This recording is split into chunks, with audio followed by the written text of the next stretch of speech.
Le fait de s'en prendre à la France, ça arrange les dirigeants incompétents.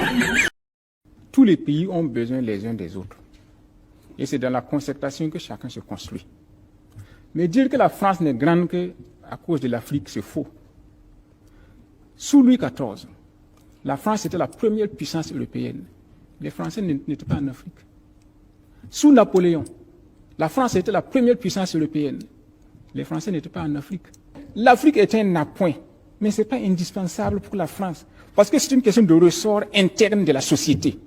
Si demain, tout se coupe, la France se coupe totalement de l'Afrique, là, elle ne va pas tomber pour le temps, parce qu'elle a le ressort interne. Comment, par exemple, on prend le cas du Niger, où Areva s'occupe, par exemple, très bien quand même je vais vous dire une chose. Pour les centrales françaises. Je vais vous dire une chose. Si vous pouvez avoir quelque chose sans vous courber, pourquoi vous allez vous courber? Mais si il faut se courber, vous allez vous courber. Le Japon n'a pas de matière première, hein, mais le Japon est l'une des plus grandes puissances mondiales.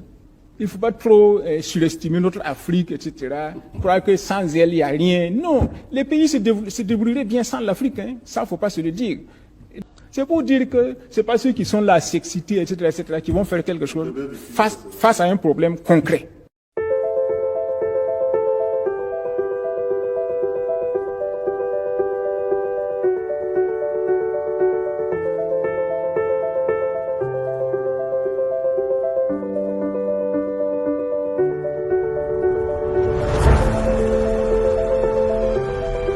Le fait de s'en prendre à la France, ça arrange les dirigeants incompétents.